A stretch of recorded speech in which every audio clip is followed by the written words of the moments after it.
October 6, 2023, and it's late at night. I am trying to go to bed, but at the same time, I realize that I haven't really had a video blog in a while. I'm always struggling with my stupid bangs because of my widow's peak. It's so annoying, so annoying. Then my bangs just want to do what the fuck they want to do. Fuck you, bangs. Okay, anyway, ranting about my bangs. I haven't made a video blog in a while, and I've had all these thoughts. I've had all these things that I want to get out of my being, and this is the way that I do it. This is the way I therapize myself, especially because my therapy is on hold right now. It's on pause. I switched jobs. For personal reasons, I let go of the one that I had almost 4 years working there. I kind of instantly let go of that one, and as I did, I got pretty much offered a job without even really applying to it. Kind of fell in my lap, and it was really perfect for my situation now. And so I am now at a new place. I'm an educator once again, and in between is things like my health insurance. And so while I figure that out, my therapy is on pause. So my videos are more important than ever for me to kind of get my thoughts straightened out and get these ideas. Like my poetry, it needs to come out, otherwise it's in there just kind of like I'm mulling over it like a washer, like a dryer, just tumbling over and over again. So it needs to come out on paper for me, or on video for me to let go and feel like I can word vomit that so eloquent and move on from it, or gain some understanding. So what I want to talk about is the situation that I seem to be in these days, and I'm so proud of myself, like pat on the back, proud of myself. And this is one thing that I want to have it on record. I want to have it on video, the moment that not the moment, but this time in my life that I've discovered this about myself. I've realized this about myself, and I'm like, damn, this is a new version of me that I've never been in my adult life, and maybe my entire life, but in my adult dating life, I've never been this, and I really appreciate it. I'm a little concerned, but not too much. I really appreciate it because I've never been this, and this is the kind of person that I've heard other women successful at dating women be, and I never could achieve it, and now here I am. And so what I mean by that is I don't feel diddly squat for any of the people that I've been talking to lately. I don't get to a point where I invest any emotions into them. Tops that I get is maybe a smile. And yesterday, talking to somebody that I've been a little bit more consistent talking to, I got a little goosebumpies, just a little cute little something. But it is so surface. Nothing is hitting me deep. And ever since I started this dating app, which maybe I've been on it for like 6 to 8 weeks, I've had a significant amount of men be interested. Speaking of, the one that I started talking to today is cracking me up a little bit. I'll get to that in a minute. But I really think that it was a combination of Jarvie, that situation that happened earlier this year, that broke my heart. That one really did break my heart, because it broke my heart and it broke my son's heart. So that was a hard one for us. It was a hard one for me to see my son and know that it was my fault. That it was my fault that I didn't take the time to really look at what was happening, who I had before me, to really acknowledge the red flags that I saw. The version of me now would never allow a man like him to enter my inner sanctum. Would never. I've had since situations that are similar and different in other ways, and I can see the vast difference.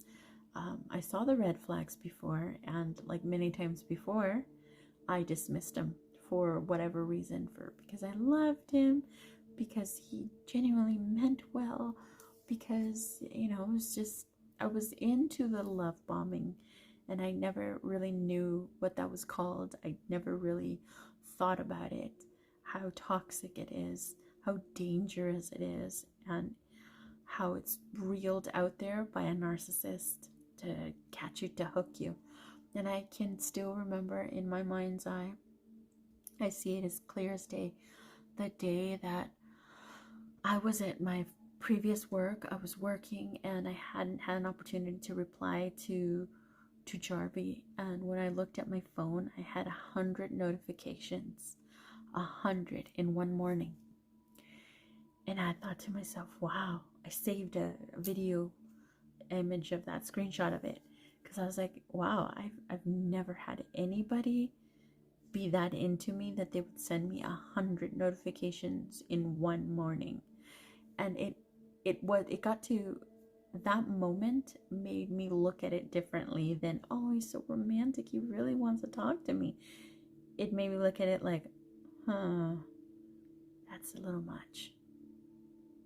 But I still continued. I didn't slow it down. I caught it and I didn't do anything about it.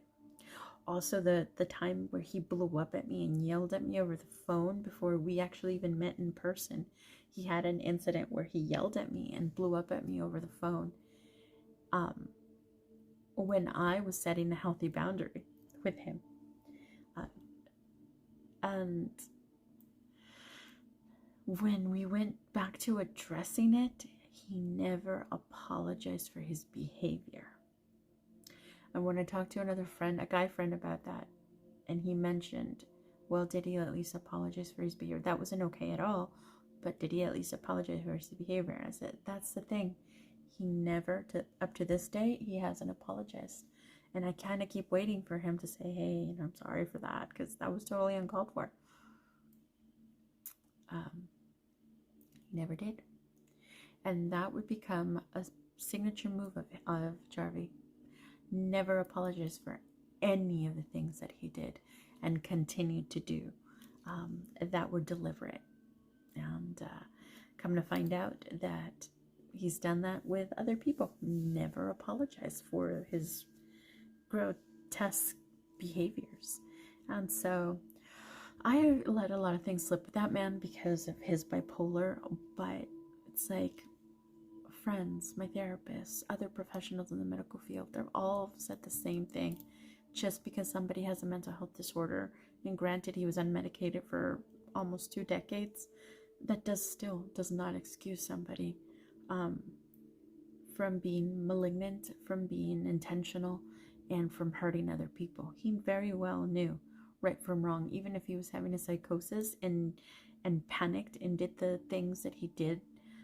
Because Jarvie has admitted to that he panicked and he never intentionally wanted to move away from me. He wanted to be around me still, but in his own space. He needed his own space.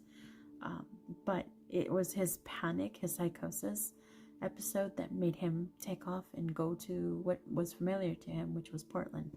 So, and do the same thing he was doing when I first met him, being alone in a townhouse. With a year lease.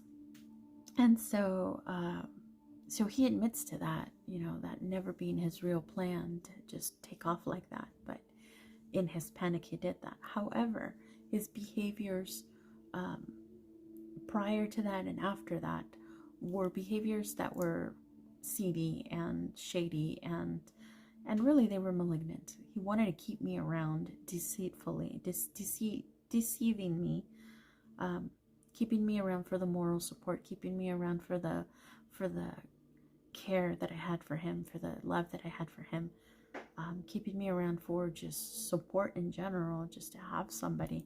All the while he wanted to live his bachelor life and explore, what he was already exploring. So no, when we found out all of that stuff, it's like, really, on top of everything that you've done, that humiliating me and hurting my son and I and everything. You're still going to be malicious.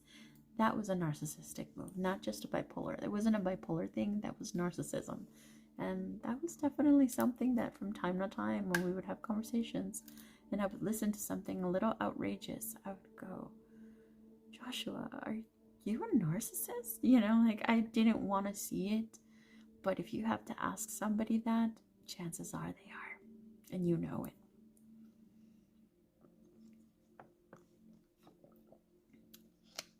That is not something we're doing anymore. First of all, like I said, I don't feel diddly squat for anybody. I had Mr.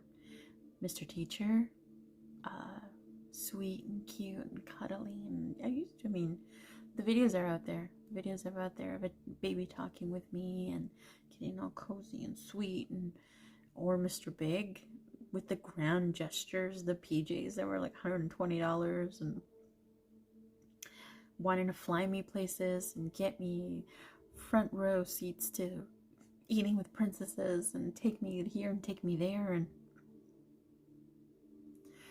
none of the attention that I was getting was sticking. None of the attention that I was getting was doing anything for me. And I think it was the culmination of the breakup and how it hurt and how I finally realized, fuck off. I finally realized that I no longer wanted to experience that kind of pain.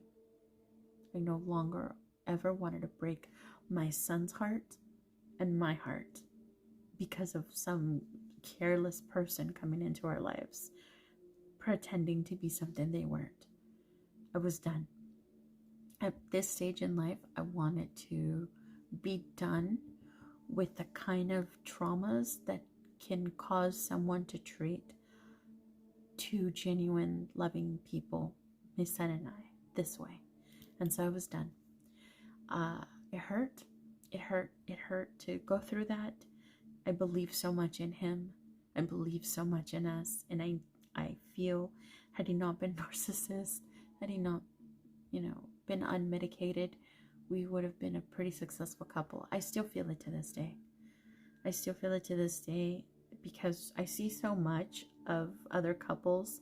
I see so much of shows about experts teaming up with other experts to match people up and seeing those relationships and how they have their bumpy ups and downs. And then I compare all of that to my relationship and what it was really like when we, for the most part, were in harmony. We were always in harmony. We were always in sync. We were very compatible. So I feel like we both missed out on a really successful relationship where two people just worked, just were very content. The way we talked to each other was like excited best friends, and that was wonderful. That was wonderful. It was a beautiful relationship until it wasn't.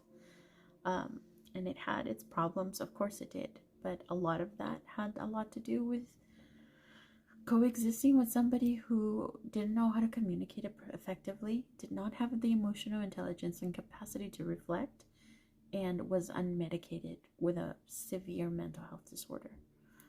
So I couldn't expect Jarvie to give me more than he did. And I think he was up to his old tricks, his old antics, because it sounds like he had an MO of behavior of either leaving like he did with me or kicking people out like he did with his sister and his nephew, kicking them out into the street like he did with his former two roommates. So he had a history of this. The only difference between all of that and us and my son and I is that while he was up to his antics, he really did fall in love. He really did fall in love. And in the process of falling in love with us, with me, and doing what he routinely did, he ended up breaking his own heart too. So this one hurt him. I can tell. I can tell that there was genuine chemistry between us. In some of our videos, you can just see it was real. The love was real. The abuse and the mental health disorder was real as well, unfortunately. And it's hard for me to say that he was abusive, because I didn't want to see it at the time. I blamed a lot of it on his mental health. But, like my therapist has said, like friends have said, like professionals have said, his behavior was abusive. His behavior was narcissistic. Because even with that kind of disorder, people know right from wrong. And he still proceeded to hurt you guys. So, it's absolutely true. He was abusive, and I've had to work at coming to terms with that. My therapists both of them believe that he projected a lot of his own feelings, that he was aware of what he was, and he projected a lot of his feelings by accusing somebody else of being those things that he knew he was. Even to the point where he said he failed his cats on social media. One of my therapists highly believes that not so deep down inside that was directed at the humans that he failed, because without he couldn't possibly think about those cats without thinking about where they lived and thinking about the humans that they lived with. And and on a not so subconscious level, he was addressing us by saying that he failed us. So it was wonderful having two therapists. I'm so glad that I dove into that right straight after this happened, because it was too much for me to just handle on my own. It was so heartbreaking. It was humiliating at one point, and to this day, I look at my ring and it's starting to symbolize something different, but it still reminds me, of a moment where I was just so happy. I was so happy, and I miss that level of happiness that I had, but it wasn't sustainable happiness, because I allowed someone into my life that needed healthy boundaries from the beginning. Had I had the healthy boundaries, had I had the presence of mind to say, hey, you need to, if you really want to be with us, you need to show me this, and that. You need to work on yourself. I'll be here for your support, but you got to do this. And instead, I became, I ignored what I saw, and I became almost an enabler, because I tried to reason, despite the behaviors, I tried to reason with him, and I became like kind of in charge of him to take him, responsible for him, to take him to his appointments, to remind him of things. It's like, this man didn't have it in him to want to change for the better for himself. He was just going along because someone else was doing it for him. So that's not real change. And when it came right down to it, he refused the mental health aspect of his offer by his provider. So, I mean, this man had no intention and had not correlated his previous behaviors and those current behaviors to his mental health disorder. So he had a lot of awareness that he had to go through. So he hasn't hit rock bottom, obviously, but the day he does will be the day he changes. He decides to change. But anyway, sometimes you just gotta let people you care about fall. That's the way they choose to learn. And so, for me, I think that experience with him and the culmination of dating after him, because Mr. Teacher was my rebound, most definitely.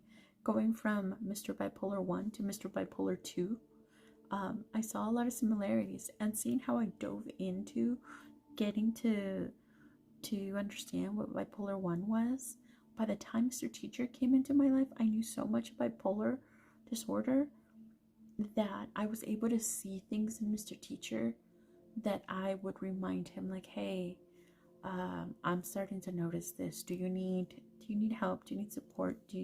Should you go to sleep a little earlier? Should you make sure that you're sleeping well, you're eating well? And he appreciated that support, because I was in awareness of his mental health disorder, and he was medicated. And bipolar 2 isn't as severe as 1 rapid cycling. Jarvie was essentially manic the entire time we were together. He was in happy manic. And what I know now about manic disorder is that the longer they stay up in a high, the harder they're going to crash when it comes down. So it's not good to be in high levels like that. I want to say that I saw him neutral for a very small amount of time.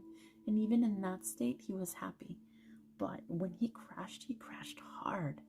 When he crashed, he couldn't handle anything. And he crashed hard. So I know these things now that I didn't know before.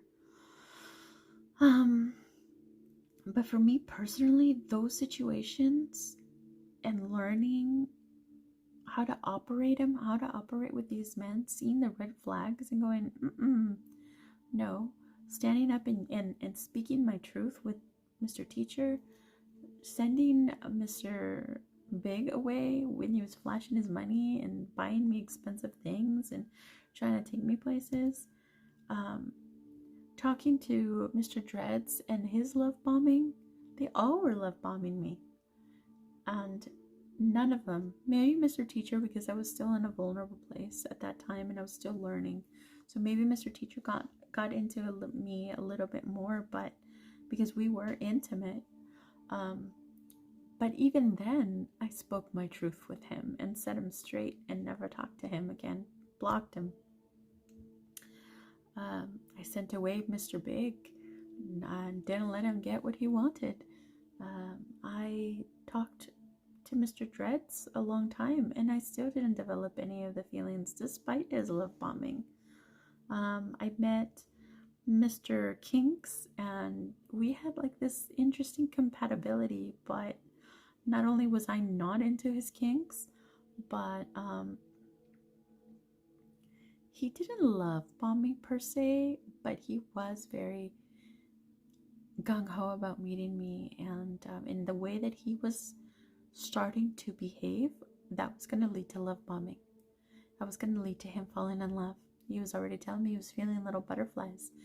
When I put the stop on that, the reins on that, I'm like, we just met not too long ago. He actually thanked me. It's like, hey, thank you for being grounded and caring about us enough to put a stop to this, because I have a tendency to just dive in head first. And I was like, that used to be me, and that is me no more.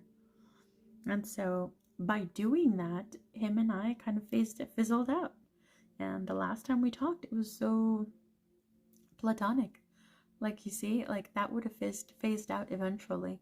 It had it been a romantic whirlwind, which I doubt, because I wasn't about to do the kinks he needed, not I.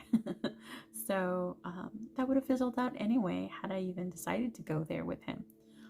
And then after that was a guy that I still have on social media. We never blocked each other or anything. We just kind of stopped talking, and I know why. We hit it off naturally. He makes me laugh. He likes me. He thinks I'm attractive. He thinks I'm smart. He hasn't had a profound conversation with any woman in a long time. Not even his partner, who he raised a daughter with. Not his biological daughter, but he raised her from a small age to the age she is now. They broke up. Mom seems pretty toxic. Is already with somebody else. He's been 3 months since they broke up. He's been healing. He's an artist, and all his work, you can tell, is about the love that he has for her and how he's been hurting. And he's going through a phase. He's going through a hoe phase right now. which is still part of the breakup, which is still part of the grieving. Some people go through hoe phases, so I don't judge him for it, but I want nothing to do with him in this hoe phase. So I kind of like just immediately when I noticed that, just kind of like closed the door on that, you know. I think I appreciate him for who he is, and we do have compatibility, I can tell. He is someone that I could just, we kind of worked. I could see him being my partner and being pretty successful at being in a relationship, but he is in no place to be in a relationship, so I let that go. I immediately lost interest romantically when I noticed he was in a hoe phase. So all the best to him with that. And sure enough, we kind of just started talking, and I haven't seen him on social media or anywhere, and that's okay. All the best to him. I am talking to two guys right now. One is a father of two, and the other one, he's a single guy with a dog. The single guy with the dog, really nice, really sweet, very platonic though, very platonic, just very friendly. And he likes to share about his work because he's more on the geeky side. He's a ranger, a park ranger. Maybe I should call him Mr. Ranger, and the other Mr. Dad. And so I've been talking to Mr. Dad, and we've been connecting on that level, that parental level. And he also raised his two children all by himself. The baby mama, pretty toxic, drugs, and a lot of really sad situations that I'm not going to go into. None of my business. But the point of the matter is, we've kind of come together with the camaraderie of no family support, just us raising our children, and how hard that is, and how our life suffers, our work suffers, and we really don't have the opportunity to any freedom. How it changes throughout the years. His kids are 12 and 13, or 12 and 13, I think. No, 12 and 14. And so he's been giving me insight, and he says, he's mentioned, he's pretty honest. I don't have any reason to doubt him, any reason not to trust him. He comes at me with honesty. He comes at me with just like mature sincerity. I can tell he's a little bit of a jealous guy based on some of the questions that he asked me. So we're not exclusive by no means. We just started talking, but he'll say things like, eventually, out of nowhere, he'll throw in the, oh, I bet you get a whole bunch of good morning beautifuls, huh? You have a whole bunch of those happening. Or he'll say things like, how many men are you talking to, exclusively? Or did you send this picture to me, only me? Or has this picture been, is this picture a picture you sent to other men? And things like that. I'm like, really? And so I try to avoid those questions altogether, just kind of like bypass them when he asks them, because he's talking to other women too. He doesn't see me asking questions. We both know that we're not exclusive and that we are testing the waters with other people. All the while, we're starting to get a little closer, and I'm gonna let him come to me and tell me if he feels like, hey, do you want to take this a little bit further? Because he already asked me a question the other day. He asked me, would you be willing to let go of all the other men that you're talking to if you and I got serious? And I told him, if it was serious, a serious relationship between you and I, that we decided to move it to a different level, I said I would. I see value here. And that's all he asked me. And today I saw him on social media and saw him on the dating app, and I was on the dating app too. And he sent me a text at one point, and I didn't answer right away. I forgot. So I answered much later, and when I did, he never replied. Like, he blew me off. And I saw him on the app later on too, but he blew me off. Like, I think it made him upset that I didn't reply to him right away or something. Maybe he thought I was just too busy talking to somebody else. I'm pretty sure he's gonna bring it up later on another day. But I was like, jealousy, okay. I mean, I understand where the heart is coming from in these things, but still an awareness. And by no means has that relationship between him and I, the getting a little closer and stuff, by no means has that produced any kind of emotional feelings within me. The most he gets from me is a smile when I see his name. When I see him pop up on my phone, I smile. Yesterday gave me a little bit of goosebumps when he said something along the lines of, he gets happy. He's been thinking about me all day, and he gets happy when he sees a text message from me. I was like, oh, that's sweet. And that's about it. I am not eating up. I am not falling. I am not feeling anyone. And this is a new version of me that I've never seen before. And I'm like, yes, I'm finally in a phase where other women have told me this is how they successfully manage relationships, manage dating men, is by not developing those feelings. And I've never been that. I have let my feelings just take me, and I dive in head first with somebody that I believe in. I'm not doing that shit anymore. That shit does not work for me. I am not that person anymore. That old version of me, which was very much alive early this year. That's how quickly this turned around for me. That's how quickly I realized the error of my ways.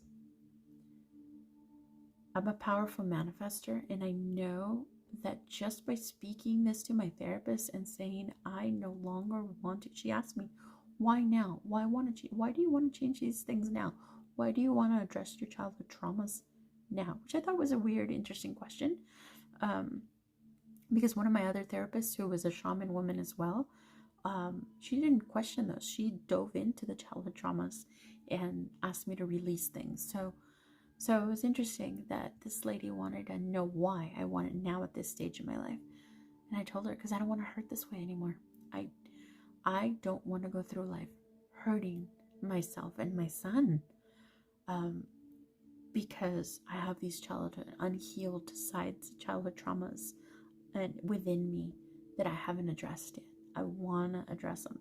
So we haven't even gotten to the EMDR phase of things. We were working towards that, but I think it's because of uttering the words, I don't want to hurt this way anymore. I want to heal these aspects of myself, these childhood traumas. I want to put them to rest in order to not make the same mistakes that are driving me to be a people pleaser, to bypass red flags, to not have any boundaries, to not know how to say no, etc., etc., etc. To not put my needs first. We don't do that anymore. None of that. As a matter of fact, looking back in my relationships, because I've taken a very nice, in-depth, detailed look at my relationships, most of the men that I've dated, with maybe the exception of one, was a narcissist.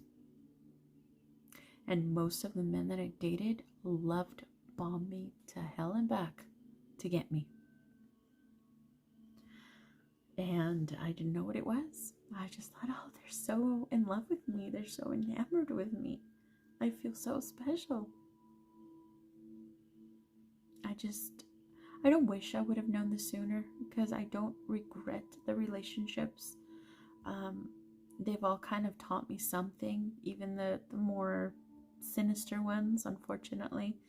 They have some permanent damage from at least one of them. And a lot of emotional trauma from a lot of them. But it's not something that I haven't been able to work through, and I don't regret them, because they've made me the person that I am today. And with this new level of awareness, this new person that I am, I value her so much, because I appreciate not being the one falling in love. I appreciate not giving a shit. Mr. Dreads and we cut communication, never said goodbye to each other, nothing. What I realized about him is he was mirroring everything. He was not only love bombing me, but he was mirroring anything that I was doing. He was mirroring it. And um, so when I stopped communicating, I never heard from him again. And when I addressed certain things, he never followed through with them. He just talked about, how he was going to do that, but he never did. So, gone. And it's been like, I don't even know how long it's been. Definitely more than a month since I stopped talking to him, and I've never heard from him since. Like, and this guy wanted to marry me, and we were going to be together, and it was going to be beautiful, and all this stuff. I did not fall for him. So I'm just really proud of the woman that I am now. I feel a little weird not feeling anything, being the fact that I'm a super empath. This is a new phase in my life, and it's not like I'm not feeling things. I am feeling things, but I'm still discovering what this is like. I'm still discovering the extent of this phase of mine. I've never been here before. I've never been so. I just want to make sure that it's not that I've been hurt so much that I've grown, like I've built walls around that, keep me guarded, keep my heart guarded, keep my emotions locked. I don't want that, because that is another trauma that I would have to work through. That's not something I want. However, if the word that I was using right after Jarvie left, the word that popped up in one of my readings was discernment. And that word has not left my vocabulary since that day. And I'm telling you, putting it in my mind's eye, I'm a powerful manifester. I've manifested this for myself. The discernment to say, I see your red flags. I don't care for it. The only one that giving me absolutely any red flags is Mr. Park Ranger. He has just been so platonic and so nice. I today actually was the one to say, hey, do you think you like to get a coffee sometime or go out to lunch or something? And he replied with, sure. Like, okay. Maybe we can meet in person. There's a few people that moved here, a few guys that have moved here to this town from out different sources. I'm sure get to meet at some point, because they're in town, just like Mr. Teacher. One of them works at the same school as Mr. Teacher, so I'm trying to get a date with him. I kind of like him. So hopefully he reciprocates and I'll go on a date. I mean, honestly, I look pretty cute in my pictures. I'm pretty attractive in my pictures on my dating site. I haven't come across a guy that said no, he doesn't want to go out with me. And so with that being said, I'm going to transition into the guy that I'm talking to as of today. As of today, this guy's already love bombing me, so big major red flag, but I thought it was hilarious. Let me say it the way that I'm gonna say it. I am talking to Michael from Alberta, Canada.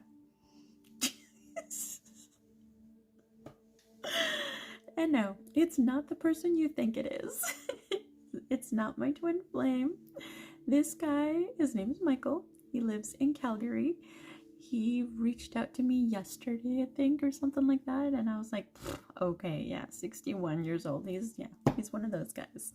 61-year-old.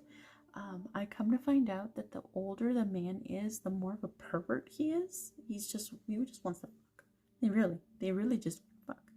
And I'm assuming it's Viagra what they're using, because guys this age, the one I'm in, late 30s to mid 40s, are having issues, let me tell you. They are having issues, so they have to start taking things to kind of, get things going, or they get too much psychological in their head and they can't, to shut things down. And it has happened to a number of people, and they were like, oh, I don't know, I've been dealing with this and it's a new thing, or I've been taking pills for a while, like it's a thing. So I can only imagine what a 61-year-old has to do in order to have this libido.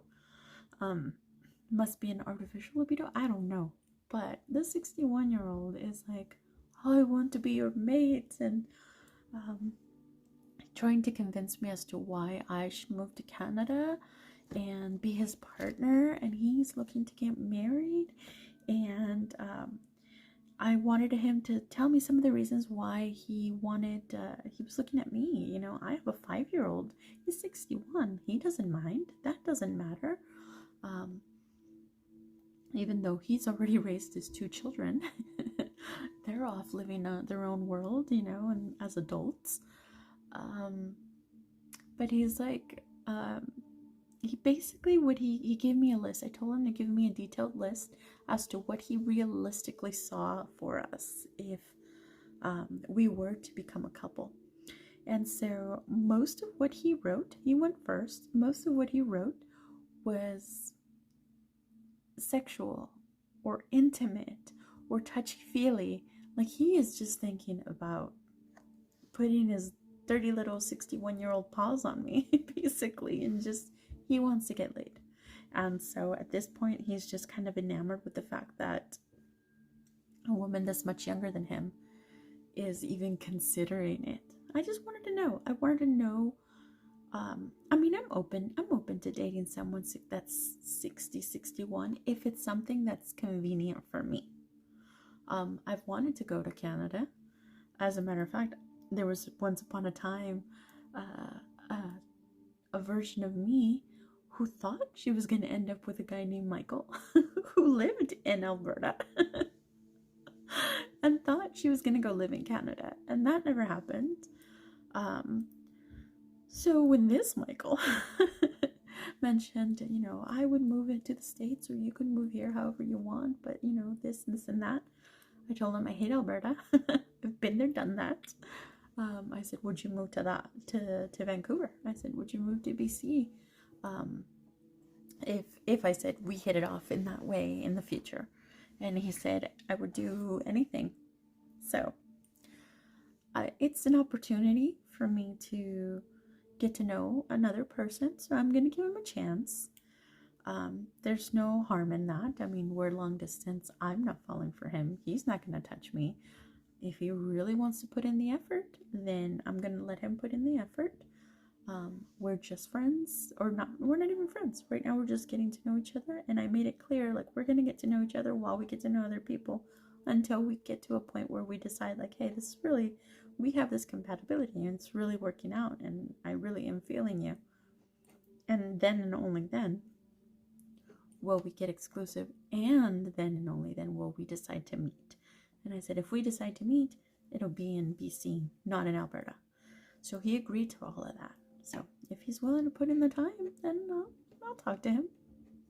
No harm, especially nowadays where I'm not feeling anybody. Just thought it was funny. I was like, hey, just full disclosure, I did date a Michael. I told him I did a Michael in Canada, in Alberta, and I hated it. I hated not the relationship, but I hated the province. I'm sorry, it's not for me. And that's when we started talking about, like, he would move to BC, and that's no problem. He has the flexibility and will first work, and it would be worth it to be with me. So he's gonna buy me a house on Vancouver Island and make me a Canadian. I'll do it.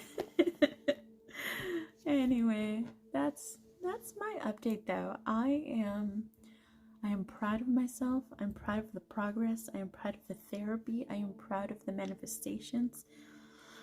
I am proud of the no bullshit. I am proud of this is something that I hear from men nowadays. I like that you're straightforward. I like that you tell me what it is that you're looking for. I like that you communicate effectively. I like that you don't beat around the bush. And this is me speaking my truth. This is me. If I had met Joshua now, if Joshua had met me now, no amount of his love bombing would have produced a relationship for him. Because there's no fucking way that any man, especially because I wasn't feeling him at the beginning. I didn't like him physically. I didn't like the weird, from the beginning. It was like, you talk way too much. Like, he made me think, are you a tweaker? Like, you talk way too much. You don't pause for shit. And he was just manic. And you only talk about you and things that are so kind of irrelevant to life itself. He's just on a tangent about something that he loved because he was portraying that energy that he was feeling from us, the manic energy, into something that he knew he liked. And so he really never at those moments tried to get to know me like as a woman, ask me real questions or anything to get to know me as a partner. Nothing. So I bypassed all of that. When we met, we just meshed so well. Like, I think the chemistry between us was there. It was there. Had we known how to,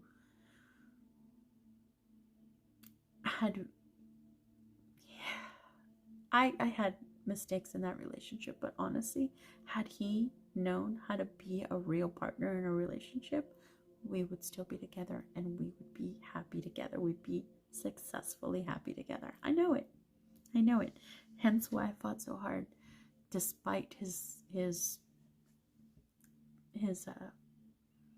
issues and his mental health disorder. Why I fought so hard, because there was something special there that you don't get that often. But you can't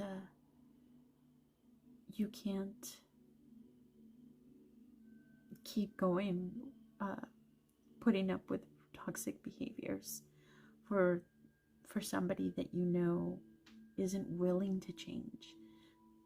You can't offer the support or be there for somebody that keeps hurting you. So it is what it is. It's fine now. I'm fine. I'm content. I'm perfectly fine to let that go. Progress. So much progress. I'm so proud of myself. And I'm okay. I'm okay with this new way of feeling about men, as long as it's not something that's guarding me, guarding my feelings, that I'm like shielding myself, that I'm putting some kind of wall up. As long as it's just pure awareness, as long as it's a maturity that has set in me finally, as long as it is something where I'm thinking with my head and not my heart and not my soul, and not seeing things as a fairy tale versus seeing things for what they really are. I'm thinking about them logistically. I'm thinking about them logically. I'm thinking about them to protect my son. I'm thinking about what the semantics of it would mean to date somebody. All of that is important to me now. I'm thinking about what you have to offer me, not only physically and financially, but what you have to offer me spiritually, emotionally, because those are really important too. Anyways, sorry about that, but there's just so much here, and I'm proud of myself. I'm proud of myself that to think that most of the men that I dated are narcissists blew me away, and to think that most of the men that I allowed into my life, into my inner sphere, would not have a chance with me now. Not at all. Even I look back at some of the people that I dated, and it just seems so, I ask myself, why? Like, what did I see in this person? So just, I'm not there anymore. I've outgrown these men. Even Jarvie, like I said, he wouldn't stand a chance with me now. Not like that. So we're gonna keep being this version of myself and manifest a well-rounded, mentally stable, emotionally mature, emotionally intelligent, financially responsible, loving, caring, kind, and dedicated,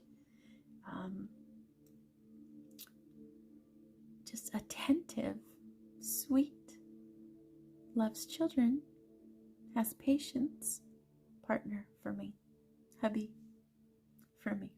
We're we're manifesting that. And yeah, I'm really loving this version of myself. I really am. And this is the video I wanted to record. I should get going now. Get to bed.